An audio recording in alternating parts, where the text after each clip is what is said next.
News 18 update में हूं आपके साथ अलीम अतर और बुलेटिन में सबसे पहले बात करेंगे बाढ़ के कहर की। भोजपुर में गंगा अपने विकराल रूप धारण करती जा रही है, जिसकी वजह से भोजपुर के कई इलाकों में बाढ़ का पानी घुस गया है। जिले के बड़हरा में गंगा खतरे के निशान से 116 सेंटीमीटर ऊपर बह रही है। गंगा का जल स्तर लगातार बढ़ने से जिले के बड़हरा, आरा और शाहपुर प्रखंड के 10 पंचायतों के 30 गांव बाढ़ के पानी से घिर गए हैं और हालात ये हैं कि इन प्रखंडों के दर्जनों गांव जो हैं और दर्जन से ज्यादा लिंक पथों पर 2 से 4 फुट तक पानी चढ़ गया है, जिससे इन गांवों का संपर्क प्रखंड और जिला मुख्यालय से टूट गया है। मेन मार्ग है हम लोग का, जो कि फादका पुल बोलते हैं। वो कब से पानी चढ़ा है इस पे? ये 2 दिन हो गया, तीसरा दिन है आज। तो अब तो ज्यादा पानी चढ़ गया है। पानी चढ़ गया है, अब पूर्ण रूप से ये रास्ता बंद हो जाएगा। आज सुबह तक कितना पानी था क्या है? नहीं, सुबह से लगभग पानी 2 से 3 फीट बढ़ गया है। अभी भी बढ़ ही रहा है पानी। तो आप लोग इस आसपास के गांव के लोग अब कैसे आवाजाही करेंगे? अब नाव का व्यवस्था होगा तभी ना। हाँ, तभी हो सकता है। और उधर सीतामढ़ी में अधवारा समूह की नदियां और बागमती में जल स्तर लगातार बढ़ता जा रहा है, जिसकी वजह से यहां पर बाढ़ का खतरा मंडरा रहा है। लोग डर के साए में जीने को मजबूर हैं। आपको बता दें कि नेपाल के जल ग्रहण वाले इलाके में बरसात होने की वजह से बागमती और अधवारा समूह की नदियों के जल स्तर में वृद्धि होने की से बाढ़ की संभावना बढ़ गई है और स्थानीय लोग इसको लेकर काफी परेशान हैं। स्थिति का जायजा लिया संवाददाता राकेश ने। सीतामढ़ी जिले में बागमती और अधवारा समूह की नदियों के जलस्तर में एक बार फिर से वृद्धि लगातार जारी है और आप तस्वीर देख सकते हैं। सीतामढ़ी शहर के बीचों बीच से गुजरने वाली यह लक्ष्मणा नदी है। इसे लखनदेई नदी के नाम से भी लोग जानते हैं। एक बार फिर से इसके जलस्तर में लगातार वृद्धि हो रही है। कल दिन के 12 बजे के बाद लक्ष्मणा नदी के जलस्तर में वृद्धि जारी है और यह अधवारा समूह की नदी है। नेपाल के जल ग्रहण वाले इलाके से यह भारत में और बिहार में प्रवेश करती है और अधवारा और जो बागमती नदी है उसके जलस्तर में एक बार फिर से वृद्धि हो रही है, जिसके कारण स्थानीय जो लोग हैं वो बाढ़ की संभावना से दहशत के साए में जी रहे हैं। तस्वीर साफ देख सकते हैं, नदी अब धीरे धीरे अपना विकराल रूप धारण कर रही है और शहर का जो निचला इलाका है, अगर इसके जलस्तर में फिर से और ज्यादा वृद्धि होगी तो शहर के जो निचले इलाके हैं वहां बाढ़ का पानी प्रवेश करेगा और एक बार फिर से सीतामढ़ी जिला के कई ऐसे इलाके हैं जो बाढ़ की त्रासदी झेलने को मजबूर हो जाएगा। और स्थिति साफ बयान कर रहा है कि बागमती और अधवारा समूह की नदियों के जलस्तर में वृद्धि हो रही है और सीतामढ़ी जिला दोबारा बाढ़ की चपेट में आ सकता है। राकेश रंजन, न्यूज़ 18, सीतामढ़ी। और पटना और उसके निचले इलाकों में जैसे जैसे बाढ़ का खतरा बढ़ता जा रहा है, वैसे वैसे ही जल संसाधन विभाग सजग होता जा रहा है। जल संसाधन विभाग इस तैयारी में जुटा है कि बाढ़ का पानी पटना के इलाकों में प्रवेश न करे। आपको बता दें कि जल संसाधन विभाग ने पटना शहर पर कोई खतरा ना हो, इसके लिए गंगा की ओर खुलने वाली तमाम स्विस गेट को बंद कर दिया गया है। इसके अलावा बुडको की तरफ से पटना शहर में जल जमाव के हालात ना हो, इसके लिए कुछ जगहों पर पंप लगाकर शहर के पानी को बाहर निकाला जा रहा है। लेकिन इस दौरान बड़े पैमाने पर झाग वाला गंदा पानी गंगा में गिर रहा है, जिसकी वजह से नमामि गंगे परियोजना पर बड़ा सवाल खड़ा हो रहा है। देखिए संवाददाता आनंद अमृतराज की रिपोर्ट। गंगा के जलस्तर में लगातार तेजी से बढ़ोतरी हो रही है। हम आपको तस्वीर दिखा रहे हैं गंगा के बढ़ते जलस्तर को, देखिए। और हम आपको तस्वीर दिखा रहे हैं चूंकि लगातार गंगा के जलस्तर बढ़ने की वजह से पटना में जो भी बड़े बड़े नाले हैं जो गंगा की ओर गिरते हैं उसे फिलहाल बंद कर दिया गया है। हम आपको तस्वीर दिखा रहे हैं, इस तस्वीर को देखिए। दीघा लॉक, वो आप देखिए कि एक गेट है जहां से पानी प्रवेश करता है या फिर पानी बाहर की ओर जाता है, तो उसे बंद कर दिया गया है। पटना के जितने भी सीवरेज का पानी है वो सब सारा जाता है गंगा में, जाता है जो भी है वो। अब क्या है कि हमारे स्लूइस गेट्स हैं उस पर, ये स्लूइस गेट्स जो हैं उनका गेट जब पानी बैकफ्लो की स्थिति आती है तो हम लोग उसको बंद कर लेते हैं। तो अब पानी का जलस्तर बहुत ऊपर चला गया है। इस परिस्थिति में हम लोगों ने सारे गेट्स को लॉक कर दिया है और बुडकों के द्वारा वो पंप से जो नालों का पानी है उसको ऊपर फेंका जाता है।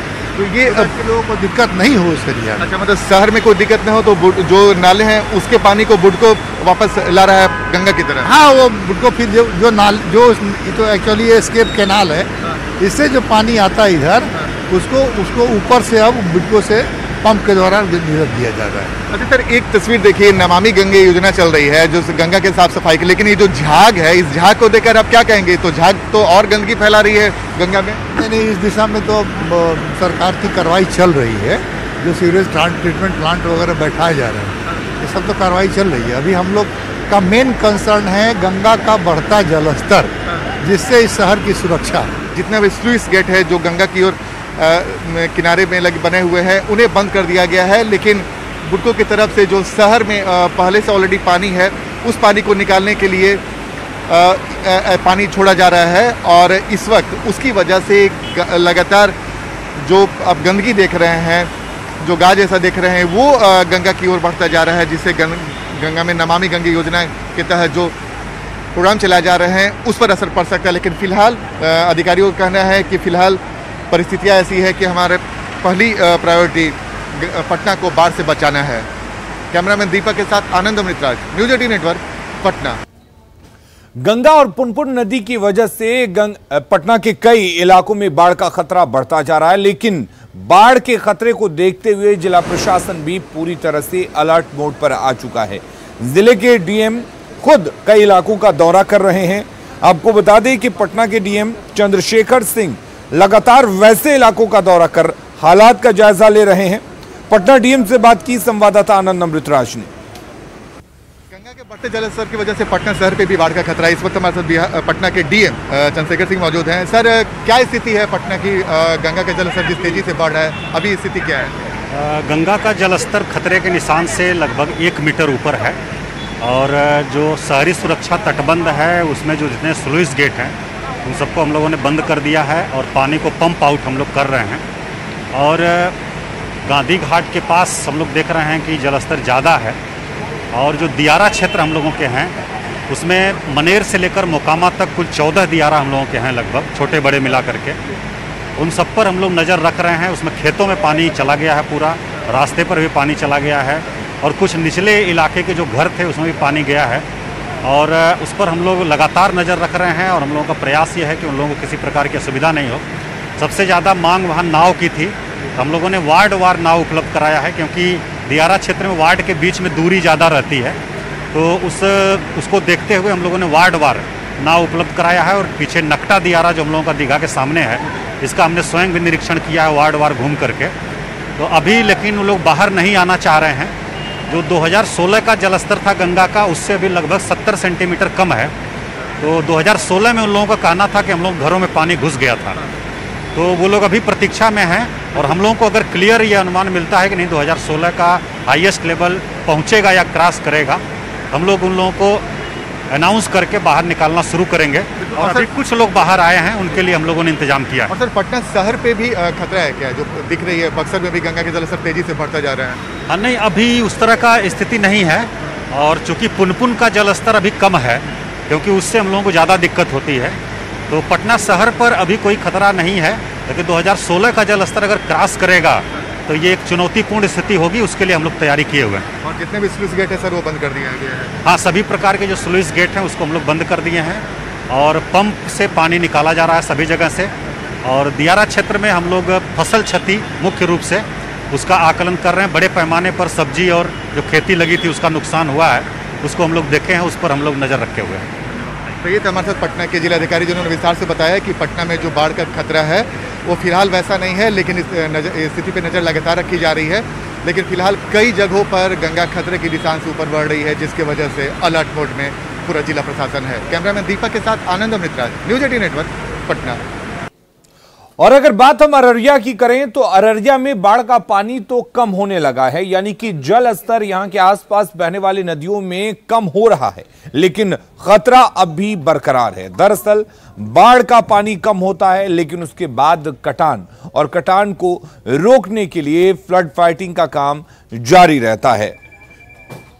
बकरा नदी ग्रामीणों का पीछा बाढ़ का पानी कम होने के बाद भी नहीं छोड़ती। जिले के फारबिसगंज, अररिया, सिकटी और पलासी प्रखंड से बाढ़ सबसे ज्यादा प्रभावित लोगों को करता है। ग्रामीणों की माने तो महानंदा बेसिन योजना जब तक जमीन पर नहीं उतरती तब तक बाढ़ और कटान का सामना लोगों को करना ही पड़ेगा। कटान पीड़ितों से बात की है संवाददाता सतीश कुमार ने। अररिया में बाढ़ और कटान की कहानी वही पुरानी। तस्वीर में आप देख सकते हैं कि अभी हम अररिया प्रखंड के भंगिया गांव में हैं और यह जो नदी आपको नज़र आ रही है यह बकरा नदी है। इस बकरा नदी के बारे में कहा जाता है कि सर्पीले आकार में जो इसकी गति होती है जिसके वजह से यह नदी किनारे बसे लोगों के आशियाने को अपने में समा लेती है और लगातार कटान का दंश यहाँ के लोग उठाते हैं। हम सीधे यहाँ के लोगों से ही जानते हैं कि आखिर क्या कहते हैं वो, बताइए। ये मेरा कहना है सर, हमारी उम्र 50 साल की है। 50 साल से हम देखते हैं कि ठेकेदार को जब सरकार को जब मालूम होता है, जब वोट लेने का टाइम में होता है तो आया 2 बोरा मिट्टी डाल दिया, 10 तो बांस डाल दिया, पैसा उठा लिया, अपना चल गया और मिट्टी नहीं कटेगा। मतलब हमेशा ही करते रहता है, काम होता है, हर साल काम होता है, बस वही, लेकिन तस्वीर नहीं बदला है नहीं, बस वही करते हुए जा रहा है। आदमी भागते जा रहा है, बांस के पेड़ में जाकर के रहता है, फिर वहाँ जाकर नदी काट देता है, फिर वहाँ से किसी के यहाँ जाकर के फिर अटक जाता है। कि क्या कहानी, हर वर्ष यही स्थिति है? कहानी ये है कि हम लोग को नदी नहीं छोड़ रहा है और इसका कारण है कि हम लोग बहुत तबाही में मचे हुए हैं। ठीक है, ना तो ज़मीन मिलता है हम लोग को लेने के लिए या बसने के लिए, कोई भी नहीं है। हमें सरकार से निवेदन ये है कि हमें रहने की व्यवस्था करे। ये ज़मीन जो आप रह रहे हैं, आप लोगों की अपनी ज़मीन है? ये लोग हम लोग का अपना, हम लोग नहीं खरीदे, ये हम लोग के बाप दादे का था। अच्छा। लेकिन वो बाप दादे वाला भी ज़मीन हमारा नदी में जा रहा है। हम लोगों ने अभी तक नहीं खरीदा है क्योंकि ज़मीन बहुत ज़्यादा महंगा है। इस वजह से 1,20,000, 1.5 लाख, 2 लाख डिसमिल बोलता है, हम लोग को लेने का औकात नहीं है। इनका साफ तौर पर सरकार से गुजारिश है कि सीमांचल के अररिया में कटान निरोधक कार्य जो है मुकम्मल किया जाए। महानंदा बेसिन योजना जो करीब 800 करोड़ रुपए की लागत से बननी थी वो मुकम्मल किया जाए ताकि सीमांचल के अररिया को बाढ़ और कटान से मुक्ति मिल सके। सतीश कुमार, न्यूज़ 18 अररिया। बाढ़ के दौरान लोगों के डूबने की घटनाएं बढ़ जाती है, यानी कि पानी में लोग डूबते हैं। खासकर अगर बात बच्चों की करें तो अक्सर ये खबर आती है कि बच्चे पानी में डूब गए। लेकिन छपरा के रतनपुर की बात करें तो यहां के बच्चे बाढ़ में ना डूबें, इसको लेकर ट्रेनिंग ले रहे हैं।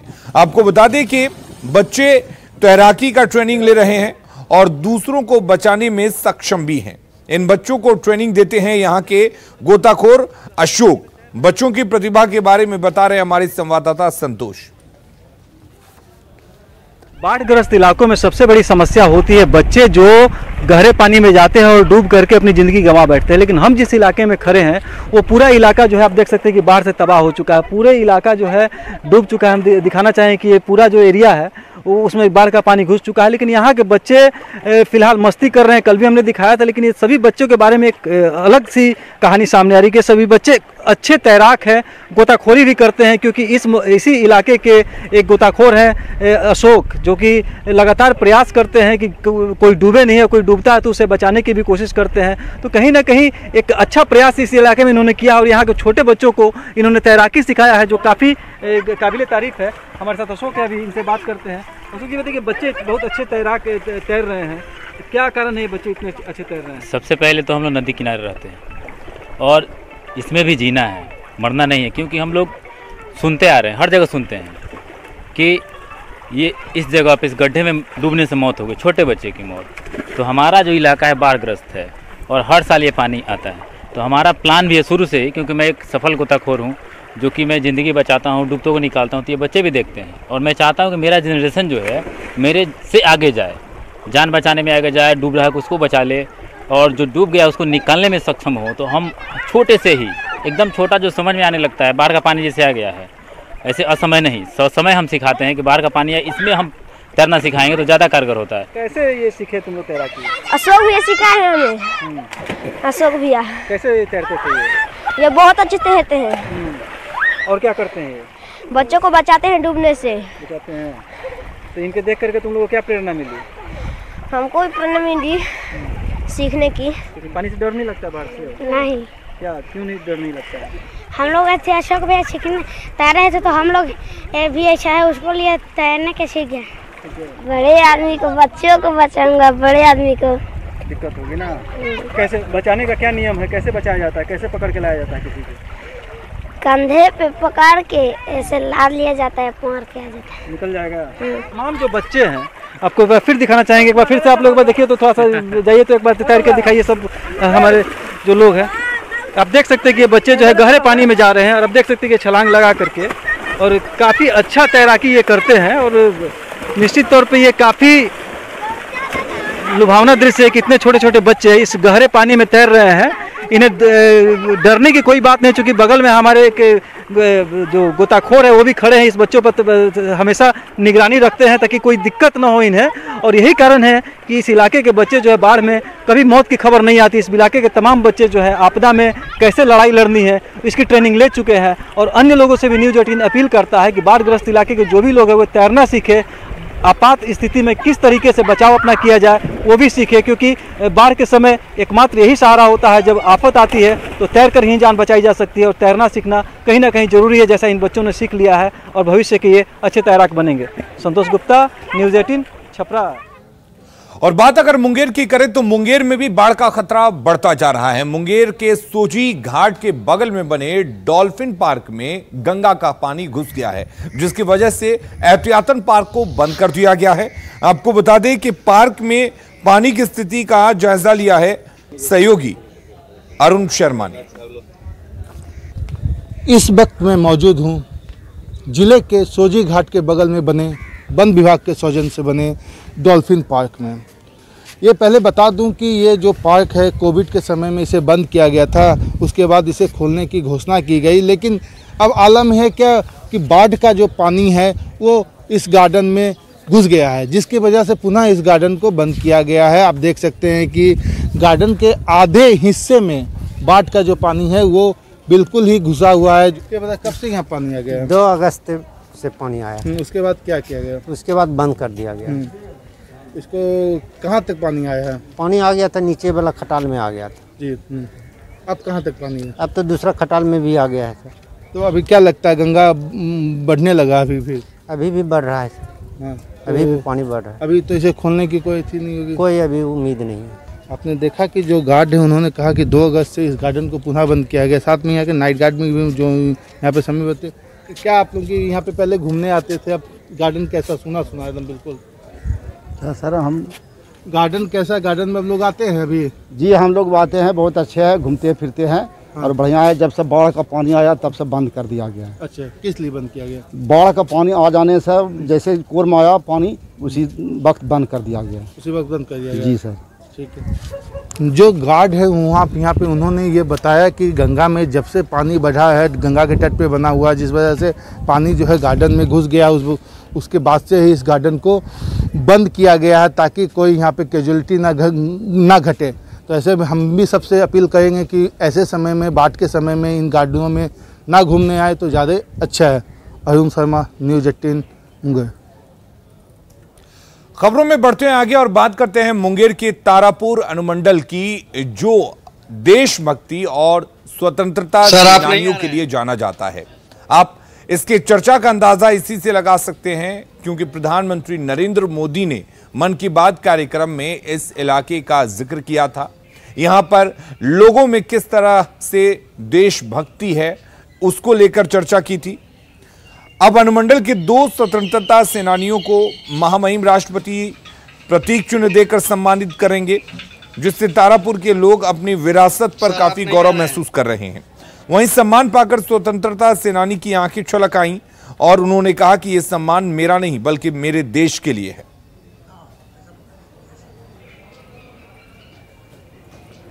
अपने अनुमंडल अंतर्गत 2 स्वतंत्रता सेनानी श्री कैलाश राजहंस जो कि देवा गाँव के हैं और श्री पंचानंद सिंह जो परवारा है, इन दोनों का लिस्ट नाम आया था। इन्हें अंग वस्त्र दे करके टेक होम यानी कि उनके घर पर जाकर के सम्मान।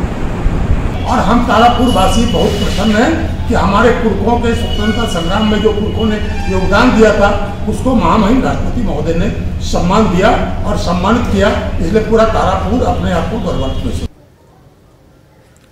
और अब आपको हमारे सहयोगी अभिषेक बताएंगे राजगीर के एक जलाशय के बारे में। मनोरम दृश्य दिखाने जा रहे हैं जहां बहुत कम लोग पहुंचते हैं और यहां पर यह है जगह भेलवा डोब जलाशय। यहां पर जो राजगीर से काफ़ी किलोमीटर दूर ऊंची पर्वत पर बीचों बीच में ये भेलवा डोब जलाशय है और इसी जलाशय को देखने के लिए कुछ लोग ही आते हैं। प्राचीन काल में मगध के राजा जरासंध इस भेलवा डोब जलाशय में प्रतिदिन स्नान करके सिद्धनाथ मंदिर में पूजा अर्चना किया करते थे, लेकिन आज आप देख सकते हैं कि इस बरसात के दिनों में भी ये भेलवा डोब जलाशय सूखा हुआ है। 1920 में जब भारतीय वैज्ञानिक जगदीश चंद्र बसु राजगीर आए थे और गर्म पानी के कुंडों का अध्ययन किए थे तो उन्होंने बताया था कि भेलवा डोब जलाशय से ही निकला हुआ पानी पहाड़ों में रिस करके गर्म कुंड के पानी में आता है। क्या इसका महत्व रहा है, कौन से इस भेलवा? सर महत्व ऐसा है कि ये जो तालाब देख रहे हैं इसी में पानी जमा होता है और यही पानी 22 कुंड 52 धारों में वितरित होता है और यहाँ ठंडा पानी जमा होता है बरसात का पानी, और यह पहाड़ों से होते हुए गंडक से गुजरते हुए नीचे गर्म पानी के रूप में मिलता है। तो सरकार से हम अनुरोध करेंगे कि इसको जितना जल्दी हो उड़ाई करें, क्योंकि यहाँ बरसात के समय में भी पानी नहीं है। ये सिद्धनाथ मंदिर के ऊपर भेलवा डोम नाम का जगह है। यहाँ तालाब हुआ करता था जहाँ पे राजा जरासंध स्नान कर सिद्धनाथ मंदिर में पूजा करने जाते थे। इसका महत्व क्या है?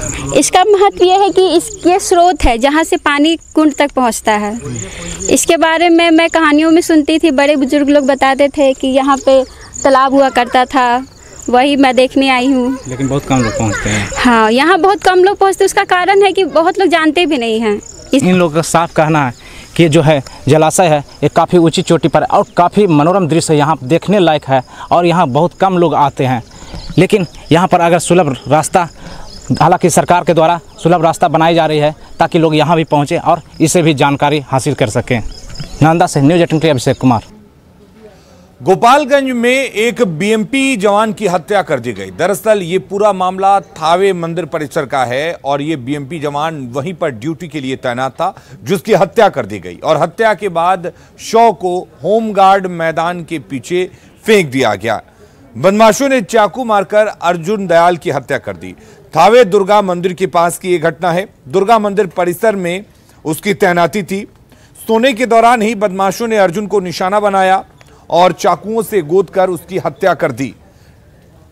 अर्जुन दयाल नेपाल का रहने वाला बताया जा रहा है। अर्जुन का ट्रांसफर बगहा हो गया था और आज ही उसे बगहा जाना था, लेकिन उससे पहले बदमाशों ने उसकी हत्या कर दी। इस हत्या बताई जा रही है, हालांकि इसकी आधिकारिक पुष्टि नहीं हुई है।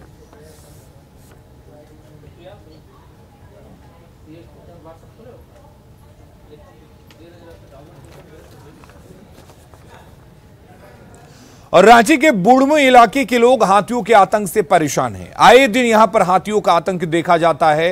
हाथी इन इलाकों में घुसते हैं और घरों को नुकसान पहुंचाते हैं, अनाज को चट कर जाते हैं और कई बार ये झुंड हाथियों का ये झुंड लोगों की जान ले लेता है। जंगली हाथियों ने आज सुबह 2 लोगों को पटक पटक कर मार डाला।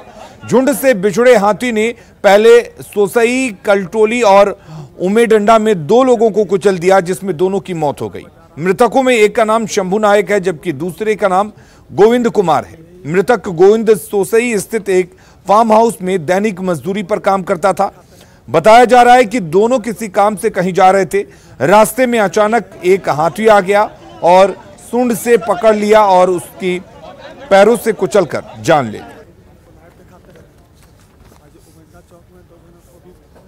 और न्यूज रूम से खबरों में फिलहाल के लिए इतना ही, लेकिन खबरों का सिलसिला लगातार जारी है। आप बने रहिए न्यूज़ 18 बिहार झारखंड के साथ।